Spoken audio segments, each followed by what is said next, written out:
नमस्ते, money capital channel में आप सबका स्वागत है। तो सीने विस्टा लिमिटेड इस कंपनी के बारे में हम आज की वीडियो में फुल इन्फॉर्मेशन देखने वाले हैं, ताकि हमें यह पता चल सके कि कंपनी की फ्यूचर की ग्रोथ कैसे होगी और हमें इस कंपनी में किस तरह की इन्वेस्टमेंट करनी है।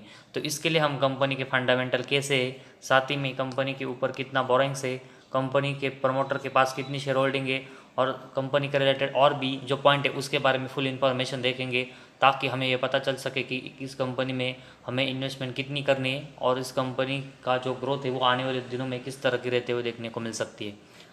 तो कंपनी के रिलेटेड जो भी इंफॉर्मेशन है उसमें सबसे पहले हम कंपनी का जो बिजनेस है उसके बारे में देखेंगे। तो Cinevista limited is engage in the business of producing ad commercials content provider distribution and rental service for shooting. Cinevista इस कंपनी का बिजनेस देखेंगे तो ये कंपनी एड कमर्शियल का प्रोड्यूस करती है, साथ ही में कंटेंट प्रोवाइडर और डिस्ट्रीब्यूशन और जो रेंटल सर्विस है वो कंपनी शूटिंग के लिए यहाँ पर प्रोवाइड करती है। तो कंपनी का जो बिजनेस है वो हमें फिल्म लाइन से यहाँ पर जुड़ा हुआ देखने को मिल रहा है, और इसी वजह से अगर हम देखेंगे तो कंपनी का जो बिजनेस का सेक्टर है वो देखेंगे तो कंपनी हमें एंटरटेनमेंट सेक्टर में अभी काम करते हुए देखने को मिल रही है। तो ये सब इन्फॉर्मेशन हमें कंपनी के बिजनेस के रिलेटेड देखने को मिल रही है, लेकिन इस बिजनेस में कंपनी की ग्रोथ कैसी वो भी हमें देखना पड़ेगा, ताकि फ्यूचर में कंपनी का परफॉर्मेंस कैसा हो वह हमें पता चले। तो सबसे पहले हम इसके लिए कंपनी के जो लेटेस्ट क्वार्टर फर्स्ट के फाइनेंशियल रिजल्ट है उसके बारे में इंफॉर्मेशन देखते हैं। तो इसमें सबसे पहले हम कंपनी का सेल्स देखेंगे। तो जून 22 का जो क्वार्टर फर्स्ट है उसमें कंपनी के सेल्स हमें जीरो होते हुए देखने को मिले, जो कि इसके कंपेरेटिवली मार्च 22 में कंपनी का सेल्स 1 करोड़ का था। तो 1 करोड़ से कंपनी का जो सेल्स है वो हमें डाउन होकर जीरो होते हुए देखने को मिला, जो कि एक निगेटिव बात है। वही पिछले साल के क्वार्टर फर्स्ट में अगर हम देखेंगे तो उस समय कंपनी का जो सेल्स है वो जीरो था, वो भी अभी भी हमें जीरो देखने को मिला है। तो अगर हम पिछले 5 क्वार्टर में देखेंगे तो 4 टाइम्स कंपनी का जो सेल्स है वो हमें जीरो देखने को मिला है। तो ऐसे में पिछले अगर हम 1 साल से देखेंगे तो कंपनी के जो सेल्स की ग्रोथ है वो बहुत ही ख़राब होते हुए देखने को मिली है। इसके बाद कंपनी का नेट प्रॉफिट देखेंगे तो क्वार्टर फर्स्ट में कंपनी का नेट प्रॉफिट -1.61 करोड़ का देखने को मिला है, जो कि क्वार्टर फोर में -9.85 करोड़ का था। तो क्वार्टरली बेसिस अगर हम देखेंगे तो कंपनी का जो नेट प्रॉफिट है उसका जो लॉस है वो हमें कंपनी ज़रूर कम करते हुए देखने को मिली, लेकिन क्वार्टर फर्स्ट में कंपनी का जो सेल जीरो हुआ है वो कंपनी के लिए बहुत ही निगेटिव बात है। वही अगर हम पिछले साल के क्वार्टर फर्स्ट में देखेंगे तो उस समय कंपनी का नेट प्रॉफिट -1.95 करोड़ का देखने को मिला है, जो कि अभी हमें ये नेट प्रॉफिट इस साल के क्वार्टर फर्स्ट में -1.61 तक आते हुए देखने को मिला। तो ईयर और एयर बेस में कंपनी का जो नेट प्रॉफिट का हमने देखा उसमें कंपनी अपना जो लॉस है वो हमें कम ज़रूर करते हुए देखने को मिली, लेकिन जिस तरह कंपनी के पिछले 4-5 साल से अगर हम सेल्स देखेंगे तो इसकी ग्रोथ हमें ज़ीरो देखने को मिली। तो ऐसे में कंपनी का जो नेट प्रॉफिट है वो हमें माइनस में ही जाते हुए देखने को मिल सकता है। तो कंपनी को आने वाले दिनों में अपना सेल्स है वो करना पड़ेगा, और तभी हमें कंपनी के परफॉर्मेंस इंप्रूव होते हुए देखने को मिलेंगे। तो जिस तरह कंपनी का क्वार्टर फर्स्ट का अभी हमें रिजल्ट देखने को मिला है, इसमें कंपनी का नेट प्रॉफिट ज़रूर इंप्रूव हुआ है, लेकिन कंपनी का जो सेल्स की ग्रोथ है वो हमें पिछले 1 साल में मैक्सिमम टाइम ज़ीरो देखने को मिली। तो ऐसे में ज़ीरो सेल्स कंपनी में अभी हम इन्वेस्टमेंट के बारे में ज़्यादा नहीं सोच सकते। इसके बाद कंपनी का प्रॉफिट एंड लॉस स्टेटमेंट है उसके बारे में हम इंफॉर्मेशन देखते हैं। तो उसमें सबसे पहले हम कंपनी का सेल्स देखेंगे। तो मार्च 11 में ये 33 था, इसके बाद बढ़कर 37, इसके बाद बढ़कर 51, इसके अगले साल बढ़कर 52, इसके अगले साल बढ़कर 59। लेकिन मार्च 16 के बाद अगर हम देखेंगे तो कंपनी का जो सेल्स की ग्रोथ है वो हमें बहुत ही डाउन होते हुए देखने को मिली, और मार्च 16 में कंपनी का जो सेल्स 41 करोड़ का था। इसके बाद अगर हम देखेंगे तो कंटिन्यूस ये कम हुआ, और मार्च 21 और 22 में हमें सिर्फ 1 करोड़ का देखने को मिला है। तो जिस तरह कंपनी के सेल्स की ग्रोथ डाउन हुई है उसकी वजह से कंपनी के सभी परफॉर्मेंस हमें ख़राब होते हुए देखने को मिल सकते हैं और उसमें डाउनफॉल आते हुए देखने को मिल सकता है। तो कंपनी का जो सेल्स है उसके कंपैरेटिवली अगर हम कंपनी के एक्सपेंस देखेंगे तो हमें पिछले कुछ साल से कंपनी के जो एक्सपेंस थे वो कंपनी के सेल्स के कंपैरेटिवली बढ़ते हुए देखने को मिले, जिसकी वजह से कंपनी हमें पिछले कुछ साल में ऑपरेटिंग प्रॉफिट में लॉस करते हुए देखने को मिली है। तो कंपनी का ऑपरेटिंग प्रॉफिट हमें मार्च 11 में 1 करोड़ का देखने को मिला था। इसके बाद अगर हम देखेंगे तो मार्च 15 तक कंपनी का ऑपरेटिंग प्रॉफिट हमें अच्छा देखने को मिला था, लेकिन मार्च 16 से जैसे ही कंपनी के सेल्स की ग्रोथ डाउन हुई उसके बाद तो कंपनी का ऑपरेटिंग प्रॉफिट हमें बहुत ही ख़राब होते हुए देखने को मिला, और ये मार्च 16 में 1, इसके बाद -1, इसके बाद -11, इसके बाद 2 साल हमें फिर से प्लस में ज़रूर आते हुए देखने को मिला, लेकिन इसकी जो ग्रोथ है वो हमें बहुत ही कम देखने को मिली। और मार्च 21 में -9 और मार्च 22 में -3 करोड़ का कंपनी का ऑपरेटिंग प्रॉफिट था। तो मार्च 16 के बाद कंपनी का ऑपरेटिंग प्रॉफिट की ग्रोथ है वो भी कम हुई है, जो कि एक निगेटिव बात है। इसके बाद ऑपरेटिंग प्रॉफिट मार्जिन के बारे में अगर हम इंफॉर्मेशन देखेंगे तो ये हमें मार्च 11 में +4% के देखने को मिला था। इसके बाद ये 13%, 11%, 9%, 2%।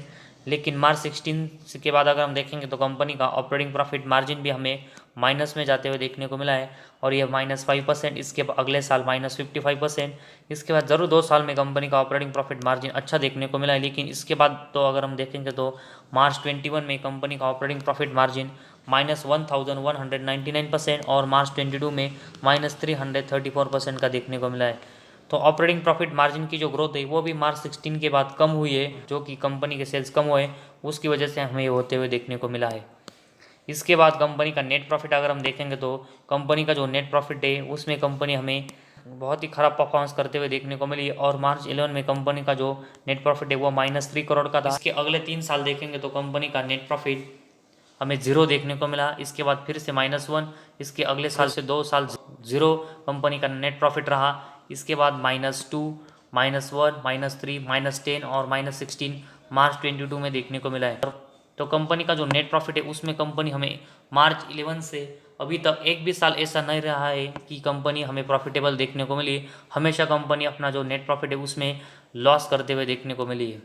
तो कंपनी के प्रॉफिट एंड लॉस स्टेटमेंट में कंपनी का जो सेल्स की ग्रोथ डाउन हुई है उसी की वजह से अगर हम देखेंगे तो ऑपरेटिंग प्रॉफिट मार्जिन और ऑपरेटिंग प्रॉफिट कंपनी का पिछले 4-5 साल से खराब होते हुए देखने को मिला है, और उसके साथ ही में कंपनी जो इंटरेस्ट रेट चुका रही है उसकी वजह से और हमें इम्पैक्ट कंपनी के नेट प्रॉफिट पर आते हुए देखने को मिला है, जिसमें कंपनी हमें मैक्सिमम हर साल लॉस करते हुए देखने को मिली है।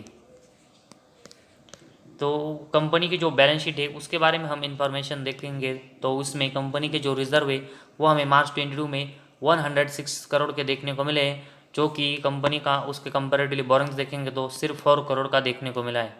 तो कंपनी के जो बोरिंग्स है वो कंपनी हमें उसको कम करके डेट फ्री के पास लाते हुए देखने को मिले, जो कि एक अच्छी बात है।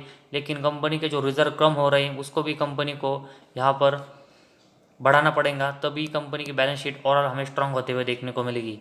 और आने वाले साल में कंपनी अगर डेट फ्री होते हुए देखने को मिलती है और उसके साथ ही में कंपनी का सेल्स हमें होते हुए देखने को मिलता है तो कंपनी ज़रूर हमें नेट प्रॉफिट में भी आते हुए देखने को मिल सकती है। तो इसीलिए हमें कंपनी का जो डेट फ्री का सेक्शन है उसमें उसके ऊपर कंटिन्यूस फोकस देना पड़ेगा कि कंपनी आने वाले दिनों में डेट फ्री होते हुए देखने को मिलती है या फिर नहीं, और साथ ही में कंपनी का अपना जो सेल्स है वो कर पाती है या फिर नहीं उसके ऊपर भी हमें फोकस देना पड़ेगा। क्योंकि एक बार कंपनी डेट फ्री हुई और साथ ही में कंपनी ने सेल्स किया तो कंपनी के परफॉर्मेंस हमें बहुत ही अच्छे से इम्प्रूव होते हुए देखने को मिलेंगे और कंपनी हमें नेट प्रॉफिट में आते हुए देखने को मिलेगी। तो ऐसे में कंपनी में नेट प्रॉफिट में आती है तो ज़रूर हम इस कंपनी में इन्वेस्टमेंट के बारे में सोच सकते हैं। इसके बाद कैश फ्लोज के बारे में हम इंफॉर्मेशन देखेंगे तो मार्च 22 में कंपनी का जो नेट कैश फ्लो है वो हमें 0 देखने को मिला, और उससे पहले भी अगर हम देखेंगे तो कंपनी का सिर्फ हमें नेट कैश फ्लो मार्च 18 में प्लस में देखने को मिला था। उसको छोड़कर देखेंगे तो कंपनी का नेट कैश फ्लो हमें माइनस या फिर 0 देखने को मिला है। तो कंपनी का नेट कैश फ्लो 0 होना ये कंपनी के परफॉर्मेंस के लिए बहुत ही निगेटिव बात है, जो कि अभी हमें देखने को मिला है। तो इसके बाद कंपनी के डेप्टर डेज अगर हम देखेंगे तो मार्च 22 में कंपनी के डेप्टर डेज 2400 देखने को मिले, जो कि मार्च 21 में 4700 थे। तो 21 के कंपेरेटिवली 22 में कंपनी के डेप्टर डेज जरूर हमें थोड़े से कम होकर इम्प्रूव होते हुए देखने को मिले, लेकिन अभी भी ये इतने ज़्यादा है कि जिसकी वजह से कंपनी के परफॉर्मेंस में हमें इतना भी ग्रोथ आते हुए देखने को नहीं मिलेगा जिससे कंपनी अच्छा परफॉर्मेंस कर रही। इसके बाद इन्वेंटरी डेज के बारे में अगर हम इंफॉर्मेशन देखेंगे तो मार्च 22 में कंपनी की इन्वेंटरी डेज हमें 30,000 देखने को मिले, जो कि कंपनी के परफॉर्मेंस के लिए बहुत ही ख़राब बात देखने को मिली। तो ऐसे में कंपनी को इन्वेंटरी डेज है वो बहुत ही कम करने पड़ेंगे, जो कि मार्च 22 में देखने को मिले। तो कंपनी के जो डेप्टर डेज और इन्वेंटरी डेज अभी हमें देखने को मिले वो कंपनी के परफॉर्मेंस के लिए बहुत ही निगेटिव बात है। तो कंपनी को सबसे जो यहाँ पर ग्रोथ करनी है वो इन दोनों सेगमेंट में करनी है, तभी हमें कंपनी एक अच्छा ग्रोथ यहाँ पर करते हुए देखने को मिलेगी। इसके बाद कंपनी का जो शेयर होल्डिंग पैटर्न है उसके बारे में हम इंफॉर्मेशन देखेंगे तो जून 22 में कंपनी के प्रमोटर के पास 67.61% की हिस्सेदारी देखने को मिली है, जो कि बहुत ही अच्छी है। वही डीएच की जो हिस्सेदारी है वो अभी हमें इस कंपनी में 0.97% देखने को मिली है, और पब्लिक के पास 31.42% की हिस्सेदारी देखने को मिली है। तो कंपनी का जो शेयर होल्डिंग पैटर्न है वो कंपनी के लिए हमें यहाँ पर एक पॉजिटिव पॉइंट देखने को मिला, जिसमें मेजोरिटी स्टेक हमें प्रमोटर के पास देखने को मिले। तो सीने विस्टा इस कंपनी के रिलेटेड जो अभी हमने फुल इंपॉर्टेंस डिटेल्स देखी, इसमें हमें कंपनी के रिलेटेड जो भी ये पॉइंट्स देखने को मिले उससे यही कंक्लूजन निकलता है कि कंपनी के जो परफॉर्मेंस है वो अभी हमें इतने यहाँ पर स्टेबल होते हुए देखने को नहीं मिले, जिसकी वजह से हम इस पेनी शेयर में एक बड़ी इन्वेस्टमेंट करें। तो फिलहाल कंपनी के जो परफॉर्मेंस देखने को मिले, जिसमें इसमें क्वार्टरली बेसिस कंपनी हम अभी भी हमें लॉस में देखने को मिल रही है। साथ ही में कंपनी के प्रॉफिट एंड लॉस स्टेटमेंट में अगर हम देखेंगे तो कंपनी का जो नेट प्रॉफिट है उसमें अभी भी हमें कंपनी एक साल भी ऐसा नहीं रहा है कि कंपनी प्रॉफिटेबल देखने को मिल रही, हर साल कंपनी ने लॉस किया है। तो ऐसे में लॉस मेकिंग कंपनी में इन्वेस्टमेंट करना ये बहुत ही रिस्की हो सकता है। साथ ही में कंपनी की जो कैश फ्लो है वो अभी हमें कंटिन्यूस माइनस या जीरो में देखने को मिल रही है। डेप्टर डेज और इन्वेंट्री डेज है वो भी कंपनी के कंटिन्यूस हमें बहुत ही बढ़ते हुए देखने को मिले, और ऐसे में बढ़ते हुए इन्वेंट्री डेज और डेप्टर डेज जो कंपनी के लिए देखने को मिल रहे हैं वो कंपनी के बिजनेस के लिए एक नेगेटिव पॉइंट है। तो कंपनी का जो बोरिंग्स है उसमें कंपनी ने ज़रूर यहाँ पर बहुत ही बोरिंग्स कम किया है, जो कि कंपनी अभी हमें डेट फ्री के पास पहुँचते हुए देखने को मिली है। तो ज़रूर कंपनी यहाँ पर अभी हमें डेट फ्री के पास पहुँचते हुए देखने को मिल रही है। तो ऐसे में सिर्फ कंपनी डेट फ्री होने से काम नहीं चलेगा, कंपनी को अपने सेल्स की ग्रोथ करनी पड़ेगी। साथ ही में कंपनी को अपने बाकी के सभी सेगमेंट में परफॉर्मेंस इंप्रूव करने पड़ेंगे, और तभी हमें कंपनी नेट प्रॉफिटेबल होते हुए देखने को मिलेगी। तो ऐसे में कंपनी आने वाले दिनों में नेट प्रॉफिटेबल होते हुए देखने को मिलती है, तभी हम इस कंपनी में यहाँ पर इन्वेस्टमेंट के बारे में सोचेंगे। लेकिन उसके बावजूद कंपनी के परफॉर्मेंस खराब है, इसके बावजूद भी अगर किसी को इस कंपनी में डीआईएस की इन्वेस्टमेंट की वजह से या फिर कंपनी जो डेट फ्री हो रही है उसकी वजह से इन्वेस्टमेंट करनी है, तो वो बहुत ही छोटी और अपने रिस्क पर इस कंपनी में इन्वेस्टमेंट करें। क्योंकि कंपनी के रिलेटेड अभी हमने जो इन्फॉर्मेशन देखी उससे हम यही कंक्लूजन पर पहुंचे कि कंपनी में अभी इन्वेस्टमेंट करना अवॉइड करना चाहिए, और कंपनी जब नेट प्रॉफिटेबल होगी तब इस कंपनी में हम इन्वेस्टमेंट कर सकते हैं। तो आज हमारे इस वीडियो में बस इतना ही। अगर आपको हमारा वीडियो पसंद आए तो इस चैनल को ज़रूर सब्सक्राइब कीजिए।